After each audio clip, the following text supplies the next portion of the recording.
आइए इस बात करते हैं क्लस्टर एनालिसिस के बारे में।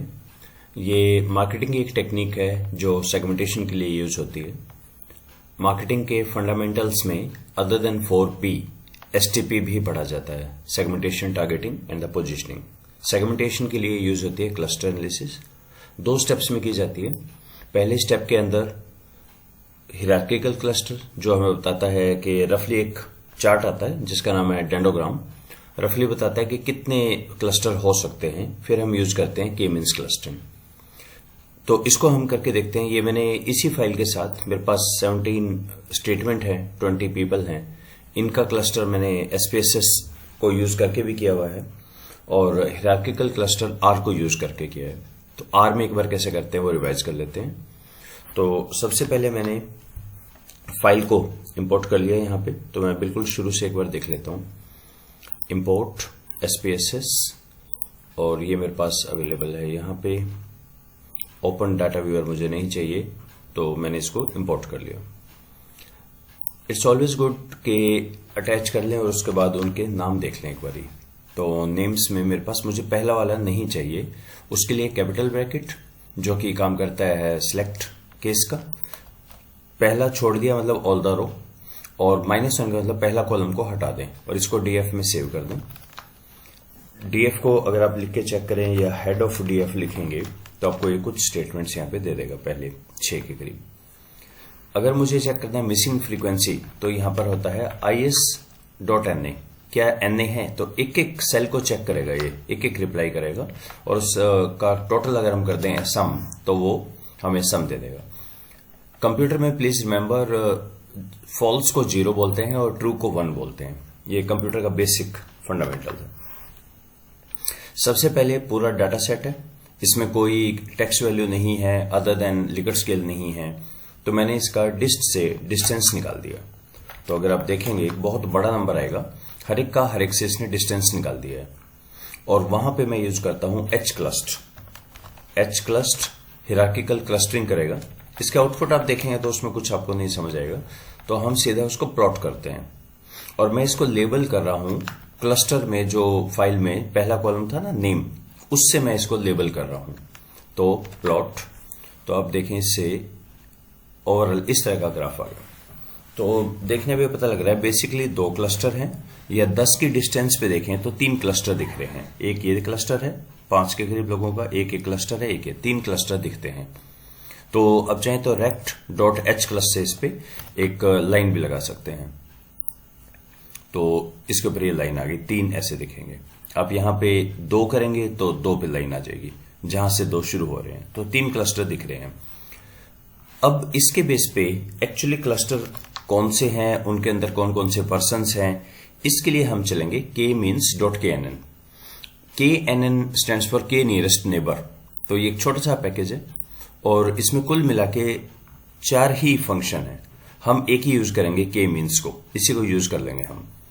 तो इसमें क्या होता है, पहले मैं इसको कॉल कर लूं। अच्छा, इसका आउटपुट हो सकता है हर बार अलग आए, तो आप सेट सीड कर लिया करें। सेट सीड का मतलब है दोबारा रन करें सेम आउटपुट आएगा जो आपका प्रीवियस में आया। इसके बीच में कौन सा नंबर लिखते हैं ये बिल्कुल इंपॉर्टेंट नहीं है, आप कोई भी नंबर लिखिए। तो मैंने यहां पे दिया के मीन्स, मेरा सारा डाटा है DF में, that is the data. Next है के, कितने क्लस्टर चाहिए, तो ये पता लगता है हिरार्किकल से, इसीलिए हिरार्किकल स्टेप 1 और के मीन स्टेप 2। तो मैंने कहा 3 क्लस्टर चाहिए। मैंने मैक्सिमम इटरेशन दिया नहीं, बाय डिफॉल्ट वो 100 है। n स्टार्ट 25 या वही एक रैंडम नंबर से शुरू कर रहा है, रैंडमली इनिशियलाइज। डिस्टेंस यूक्लिडियन है, उसके अलावा मैनहट्टन भी है, यूक्लिडियन डिफॉल्ट है। स्केल डाटा उसका बुलियन अगर है, नॉर्मलाइज करना है, नहीं हमें नहीं चाहिए। और इंप्यूट अगर कोई मिसिंग फ्रीक्वेंसी है तो इंप्यूट मीन से कर दें, वो मेरे मिसिंग है ही नहीं। तो मैंने 2 ही लिखा, एक तो मैंने लिखा डाटा। आप ऐसा भी लिख सकते थे data is equal to DF, या खाली ये छोड़ें और के लिखें, 2 चीज, इट विल अंडरस्टैंड। अब मेरा सारा आउटपुट X के अंदर आ गया है और अब चेक करें बहुत कुछ आ गया X में। क्लस्टर्स आ गए हैं, ये क्लस्टर मेंबरशिप है, ये हर एक का मीन स्कोर है, एडिशनल इंफॉर्मेशन इन्होंने कुछ दी है। एक एक करके देखते हैं। पहले तो सेंटर को देखते हैं। तो X के आगे अगर मैं डॉलर लगाऊंगा तो यहां पे इसके सारे चीजें आ जाएंगे, डॉलर में 4 आ गई चीजें। अगर मुझे सेंटर देखना है तो इससे सेंटर्स आ जाएंगे, पर वो इसी फॉर्मेट में लिखे आएंगे 444, तो दो चीजें इस पे मैं करता हूं, एक तो इसको मैं राउंड कर लेता हूं अप टू 2 डेसिमल प्लेस, ठीक है, समथिंग बेटर, और दूसरा इसको ट्रांसपोज कर दें रोज और कॉलम्स के अंदर। अब ठीक है, तो ये चीज मैंने की। एक तो अगर अलग अलग आप चेक करें, कंट्रोल एल से क्लियर द कंसोल, और क्लस्टर मेंबर देखेंगे, मेंबरशिप आ जाएगा। मीन स्कोर के लिए मैंने ये निकाल दिया। अब कैसे पढ़ेंगे, ये 5 पॉइंट स्केल है। देखिए सारा का सारा डाटा ये हमारा है स्ट्रांगली डिसएग्री से स्ट्रांगली एग्री। देखें इसमें स्ट्रांगली एग्री का एक है, okay. Lower the value better it is, और यहां हमने लिख रखा है my salary spaces more indulge in the luxury, owing house necessary, owing car is important, I don't mind paying price, ऐसे लिख रखा है। अब आप एक काम करें, एक एक से शुरू करें। यहां पे क्लस्टर नंबर 1 है जो बोल रहा है 4.4, मतलब 4.4 तो स्ट्रांगली डिसएग्री हो गया ना। यहाँ पे डिसएग्री, ये कह रहा है सैलरी काफी है, disagree. Owing house is necessary, disagree, क्योंकि 4.4 है। थर्ड, कार इंपॉर्टेंट है, स्ट्रांगली डिसएग्री। फोर्थ यहाँ पे आई don't mind paying high price, neutral सा है। 2.4 ये देखें, स्टेटमेंट नंबर 11 पे ये एग्री कर रहा है। 9 पे I feel I can borrow money, बिल्कुल ले सकते हैं। तो अब देखें ये कौन सी है, आपको लगभग जेन जी टाइप की मिलेगी। घर क्यों लेना है, कार क्यों लेनी है, हाई प्राइस तो देनी चाहिए, उधार ले लो आप लोगों से, सैलरी तो मेरी है ही नहीं काफी, ये जेन जी है। और थर्ड को देखिए क्या बोल रहे हैं, जितना छोटा उतना यहां पे है एग्रीमेंट।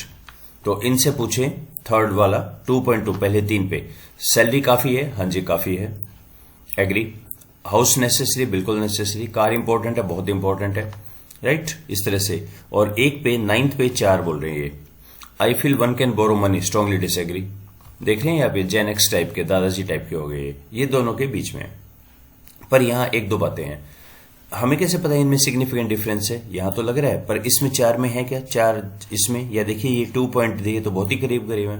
तो इस पे हमें अनोवा लगाना चाहिए चेक करने के लिए क्या वाकई में डिफरेंट है। उसके लिए कैसे करें, तो क्लस्टर मेंबरशिप मेरे पास है, इस क्लस्टर मेंबरशिप को मैं डीएफ में ऐड कर देता हूं।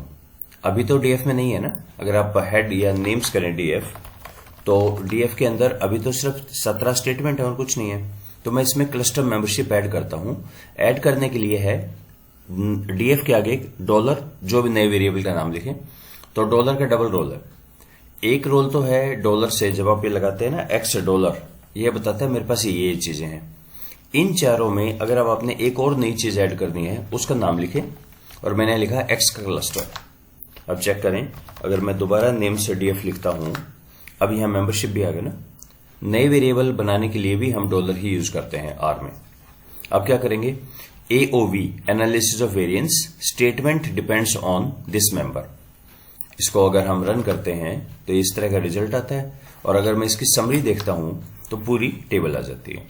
सिग्निफिकेंट है 2, देखा मैंने, आपने बस ये देखना है, अगर ट्रिपल स्टार है तो दैट्स गुड एनफ, ये भी ठीक है। स्टेटमेंट 3 भी डिफर कर रही है, 4 डिफर नहीं कर रही है। 4 पे पी वैल्यू है 0.29, लेस देन 0.05 को हम बोलते हैं कि ये सिग्निफिकेंटली डिफरेंट है।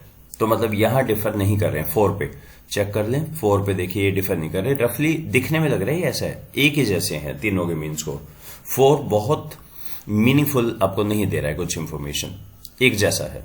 ओके, व्हाट अबाउट द 5 पे भी नहीं आ रहा है, तो देखो मैंने इसका अगेनस्ट इसलिए लिख दिया ताकि मुझे याद रहे। 6 डिफरेंट है, बस आप ये देखिए वैल्यू बहुत छोटी है, 9.25 इंटू 10⁻⁻⁻. 0.5। ई का मतलब होता है एक्सपोनेंशियल 10⁻. अगर इसके बाद नेगेटिव है तो ये बहुत छोटा नंबर होता है, एक्सट्रीमली स्मॉल। हमें तो चेक करना है 0.05, ये है 0.0000925, बहुत ही छोटा है, तो सिग्निफिकेंटली डिफरेंट है। 6 भी।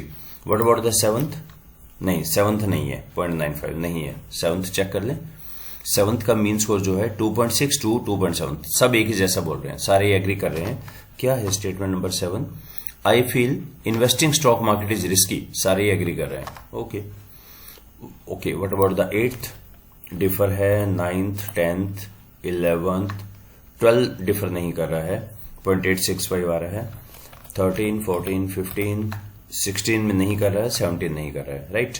अब हम क्या करेंगे, जो हमारी ये जो टेबल थी ना मीन वाली, इसमें से आप इनको हटा देंगे, ये जो था ना 4, 5 कॉपी करके वर्ड में से हटा देना, और जो बाकी बचेंगे उनका प्रोफाइल लिखेंगे। एक बार जस्ट आप इनके बारे में लिखते जाइए। तो आप MS वर्ड फाइल में लिखिए क्लस्टर नंबर 1। कैसे? पहली स्टेटमेंट जब उनसे पूछी गई सैलरी काफी है, इन्होंने कहा स्ट्रांगली डिसएग्री। रिमेंबर 3 से बड़ा डिसएग्रीमेंट 1 की तरफ एग्री, वैसे उल्टा लेना चाहिए, 1 डिसएग्री होना चाहिए। पर चलिए, जो भी फाइल में आपने काम किया है इनसे इंटरप्रिटेशन नहीं चेंज होता। आप इसको 1 लिखते हैं, इसको 1। अब आपने ध्यान ये रखना है 4 का मतलब डिसएग्रीमेंट है। तो पहली इनसे पूछी गई सैलरी काफी है, डिसएग्री। हाउस जरूरी है, डिसएग्री। कार जरूरी है, डिसएग्री। उसके बाद 4th को छोड़ दीजिए। 5th इनसे पूछा, उसको भी छोड़ दीजिए। 6th पे आ जाइए। 6th में ये एग्री कर रहे हैं। क्या है 6th? I feel everyone should put money for the rainy day, मतलब पैसे बचाने चाहिए। ये कह रहे हैं स्ट्रांगली 3+ है ना, 4 की तरफ है, डिसएग्री, कोई पैसे बचाने की जरूरत नहीं है। 1.67 9th में, तो 9th में है, हो गया हमारा। 8th पेरेंट्स को इन्वेस्ट करना चाहिए चाइल्ड के लिए, स्ट्रांगली डिसएग्री, कोई इन्वेस्टमेंट की जरूरत नहीं है, एंड सो ऑन। तो जैसे जैसे आप ये लिखते जाएंगे ना छोटा छोटा, आपके दिमाग में एक इमेज आती जाएगी कि अच्छा ये तो इस तरह के लोग हैं। अपने आप उसको एक प्रोफाइल आपको क्लियर होता जाएगा। इसी तरह 2nd का लिखना है और 3rd का लिखना है। ठीक है। फाइनली अगर आप देखना चाहें कि किस क्लस्टर में कितने लोग थे, कौन पर्सन किस क्लस्टर में गया, वो तो क्लस्टर मेंबरशिप से है ही, यहाँ पे हमने सेव भी कर ली थी हर बंदे की।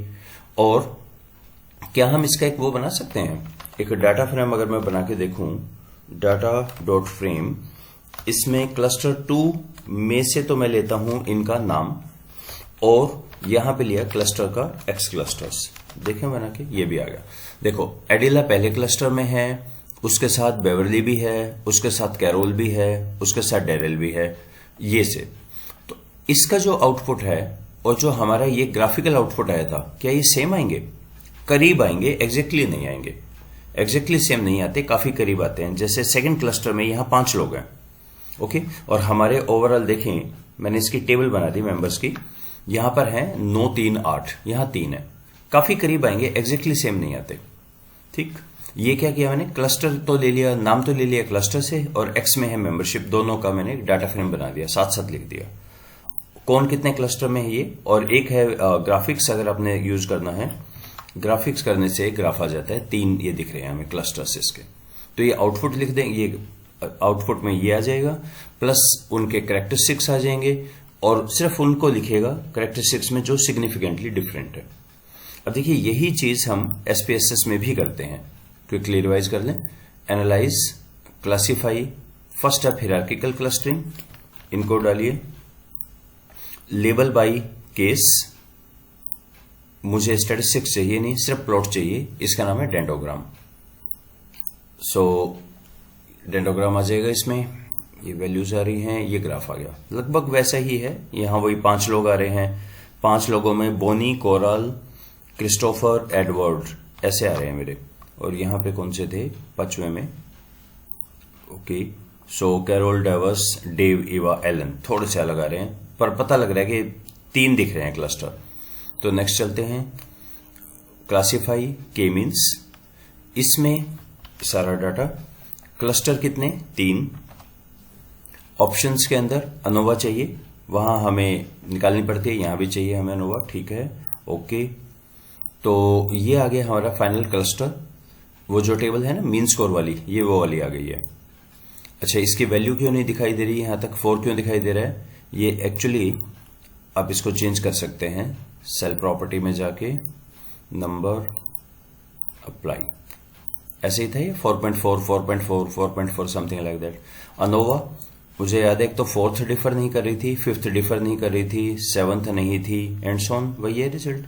और लास्ट में हमारा वहां 9, 7, 9, 8 कुछ आ रहा था हमारा शायद, लास्ट में अगर आप देखें 9, 3, 8 था, यहाँ पे 9, 7 और 4 है, ठीक है, काफी क्लोज है, हूबहू नहीं है सेम, पर के मीन्स क्लस्टरिंग आप यहाँ पे कर सकते हैं। So this was all about cluster analysis in R, और हमने इसके लिए जो फंक्शन यूज किया है, पैकेज यूज किया है, वो है k-means.knn।